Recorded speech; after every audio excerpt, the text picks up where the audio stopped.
My name is Blaine Cordemeyer. I'm the Assistant Chief of Interpretation here at the Memorial, and I've been here for 16 years. Good morning, everyone. Welcome to Mount Rushmore National Memorial. Specifically, welcome to the Sculptor Studio. This building was completed in 1939 and houses the tail end of the process of carving. Gutzon Borglum, the sculptor, the guy over here in the picture, actually worked here in this building for periods of time. Now, Mount Rushmore, just like everything else, starts out with an idea.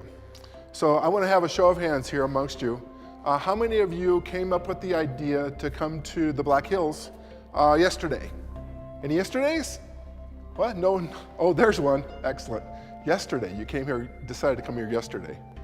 How about a week ago? Who came up with the idea to come a week ago? Oh, we got a few more people. Outstanding. And of course, some of you have decided to come here to the Black Hills for months. You've been planning this trip for months now. Now, the planning is part of the process, but the original idea becomes planning, becomes commitment, and finally follow through and accomplishment. These are the processes that we all go through when we decide to do anything. And Mount Rushmore is exactly like that. See, Mount Rushmore starts with an idea. One guy, his name was Don Robinson. He's the gentleman on the left-hand side of the mantle up there. It was his idea as the state historian of South Dakota, the very first one ever, that he should get someone to create a sculpture here in the Black Hills, that people would come and see it, leave their money here and go home. That was literally, tourism was the original idea of Don Robinson, to bring tourists to the Black Hills. But Don Robinson, being our state historian, could not accomplish such a feat. So he, was reading his local newspapers and heard about a guy who was carving a mountain in Georgia, of all places. Perhaps you know the location I'm referring to. Who's ever been to Stone Mountain, Georgia? A couple of you, outstanding. Stone Mountain is an amazing sculpture, and there, of course, there are 3 Confederate generals on that ridgeline. And Gutzon Borglum was the first sculptor on Stone Mountain. Now, his work does not remain there today, but he is the first sculptor on that particular ridgeline. So Don Robinson learned about Gutzon Borglum from his works down at Stone Mountain. So literally telegraphed Gutzon Borglum there at Stone Mountain. Gutzon didn't happen to be there at the time, but his telegraph got forwarded on to where Gutzon was, which is up at his home in Connecticut. And it's that point where Gutzon Borglum buys into an idea that he could potentially complete 2 sculptures at the same time.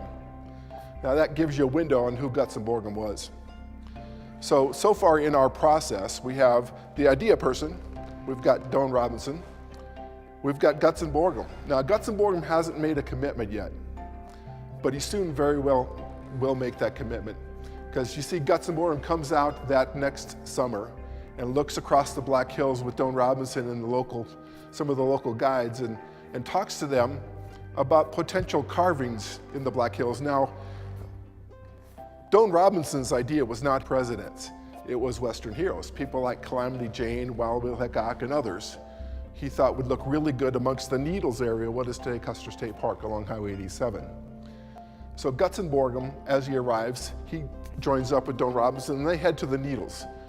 And there, Gutzon realizes that the Needles would not hold the sculpture. They are spires. Yeah, they're not that big, but they're granite spires that rise to the sky, and Gutzon Borglum didn't feel as if he could carve them, or if he could carve them, the carving wouldn't last very long because they're already heavily weathered. So he gets back on the train and goes back to Georgia at that time. Now, when he gets to Georgia, he finds out from the Daughters of the Confederacy there that he was going to be kicked off that sculpture. So what he did was he went to the top of the mountain where he found his scale model there and took an axe to it, crashing it into nothing. And the Daughters of the Confederacy at that time set out a warrant for Borglum's arrest. So Borglum literally fled on horseback, being chased by the local sheriff. But what turns out to be Georgia's loss is Mount Rushmore's gain. Borglum becomes committed to carving something here in the Black Hills, and he arrives that very next summer. So again, find that piece of rock and commit to the idea. So remember, in our story, so far we have an idea person, and now I think we have a commitment person. Gutzon Borglum commits to carving something in the Black Hills because, he just is coming off a failed process of carving Stone Mountain, so he needs to renew his good name in the sculpting community. So he decides to carve something in the Black Hills, but yet, at this point, we still haven't found a location for him to carve. So they branch off into the Black Hills and look for various ridge lines, and he eventually goes to the top of Harney Peak, the tallest peak east of the Rockies until you get to Europe. On the top of Harney Peak, now named Black Elk Peak, he looks across the Black Hills and sees a ridgeline from the back that's broad-shouldered, made out of granite. So the next day they set out on horseback and look at Mount Rushmore, named for a Newark lawyer back in the day.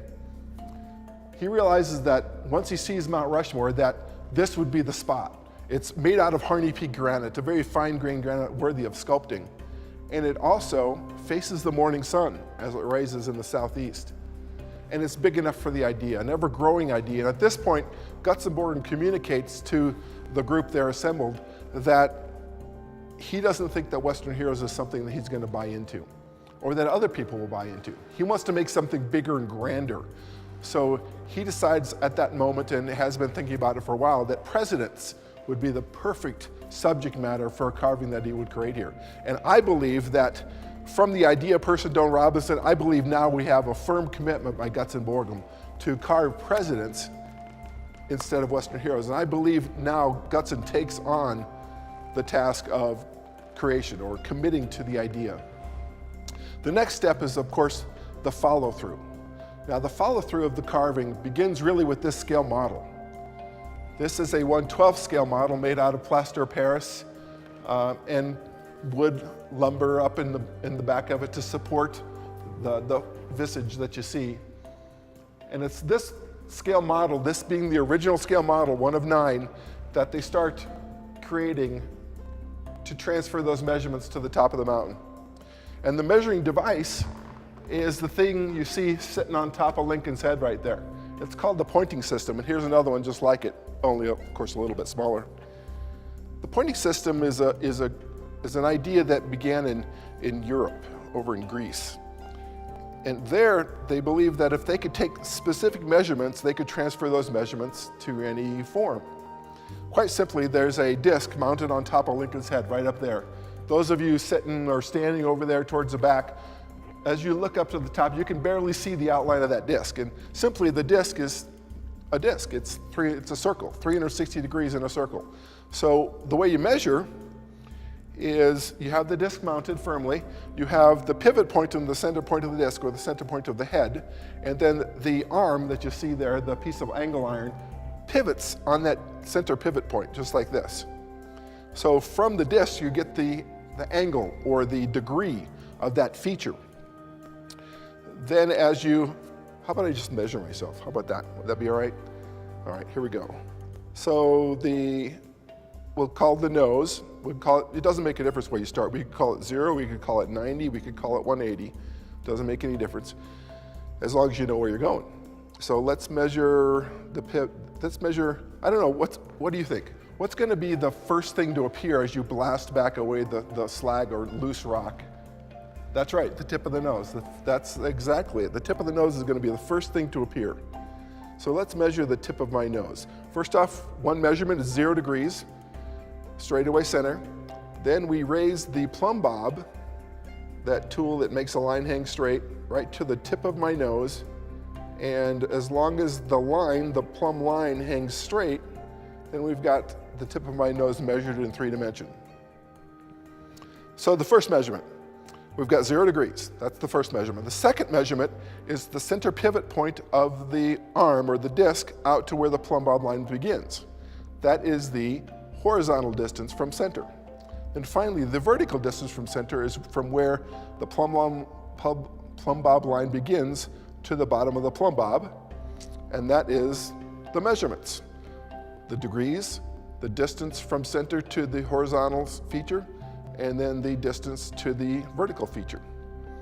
So 3 measurements on every pointing system measurement. So once it would be the pointer standing in front of the scale model. There was scaffolding over the scale model at that time. The pointer would take down those measurements and walk out that door and get on the tram and take the tram to the top of the mountain. They could also communicate by telephone back in the day. They had a telephone line that ran from the top to the bottom. So they could get up there, get in a bosun's chair, which is that thing hanging from the ceiling right there, and the worker that took the measurements down would go over the mountain and literally paint on the sculpture. Now, if it was Gutzon Borglum, and often it was, Gutzon would get to the top of the mountain and go to the bosun's chair and the winch house where he had a little red paint can stashed up there. And he'd tuck the paint can on his belt and descend over the face of the rock in the bosun's chair. And he would get to that spot he just got done measuring on the scale model and literally take the red paintbrush and put X's on the sculpture, describing the distances or the depths that the worker would need to drill in that line of holes that he'd placed on the sculpture in the red paint. Literally write 1 foot 5 inches in red paint. There's still red paint on the sculpture in some places, by the way.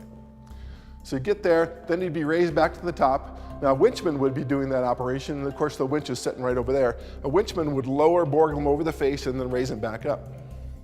And there was a young man called the Cowboy that was sat right down on the edge of the granite, and he could look down or call to the person in the bosun's chair and communicate back and forth between them and the person operating the winch. So it was a solid communication line. So once Borglum got raised back to the top of the mountain, another person carrying the tools of the day would descend in that same bosun's chair, often with this tool. This is, of course, an air-powered jackhammer. And he would get to that location, sitting in the bosun's chair, and recognize Borglum's paint marks on the sculpture and begin to drill on those marks. Literally, X marks the spot. Drill to the depths that Borglum wanted. Drilling was a very physical activity, as you would expect. This jackhammer weighs in the ballpark of 35 pounds. And then when you have pneumatic air flowing through it, being expressed right there on the tip of the bit, it would take quite a while to drill all those holes. But eventually those holes would be drilled to the depths that Borglum wanted. So then the worker would be hoisted back to the top of the mountain, and another person named a powderman, because he also knew how to handle charges of dynamite, and he would get back in that bosun's chair and place the charges in the holes. Now, depending on how much rock had to be removed, it would either be large or small charges of dynamite. You can cut dynamite if it's fresh, like you cut a carrot with a knife. So place those charges in those holes and unite the blasting line up to the top of the mountain, and at the top there was a T-handle blaster, like you've seen in old movies. And there, unite the negative, positive sides, going out to the blasting caps and the dynamite, and what happens next? When you depress the handle, boom, off comes the rock. And that process of drilling and blasting occurred every day here at the memorial. Every day they were working anyway. Sometimes they didn't work in the wintertime. But eventually they could drill and blast to within 3 to 12 inches of the finished product. And at that point in time, another worker carrying, again, a jackhammer would get back in that bosun's chair, access that spot, and instead of boring vertical holes in the rock, they'd start to bore holes horizontally into the sculpture. Place those holes very, very close together. This is called honeycombing the granite. This is a piece of honeycomb granite right here. So notice it's only like 3 inches thick. The workers could bore holes down to what would become the finished product. Notice this is nice and straight. Down to the finished edge, and this piece of granite would be then worked off. Sometimes you could just hit it hard with a hammer and it would shatter back to the depth of the holes. Other times you'd place a wedge bit into the jackhammer and you'd wedge between the holes. And this would allow the piece of honeycomb granite to come off. Finally, they're down to what would become the finished edge, but this finished edge, at the bottom of the holes where the bit made a circle, there are little pockmarks like dimples on a golf ball. What they had to work that off with then is it's a little bitty air-powered jackhammer. with a little 4-pronged bit. This is called a bumping tool, technically called a Dalit hand facer. And with a lot of care, a worker could massage the surface of the granite, making this sound all through the time they were working. And what this does was this actually pulverizes the surface of the granite. So a worker could smooth the surface out, but it also, in the process of this steel rattling against the granite, it would make it whiter. So that's why I use the word pulverization. So this is the last tool as we are in the follow-through process of the idea and the commitment. So after you finish creating the thing, what's next? Well, of course, it's the accomplishment. The accomplishment's next. Now, let's go back to the beginning. Remember that Don Robinson, what was his dream for the mountain? What was he believed Mount Rushmore or any sculpture in the Black Hills would do for the people here of South Dakota? That's right. He believed that it would draw people to the state. And just here at the memorial, 3 million people come here a year. So you might say that you all are part of the accomplishment of Mount Rushmore. But nothing ever occurs if you don't start out with the original idea. You commit to the idea, you work to make the idea occur, and finally the accomplishment occurs.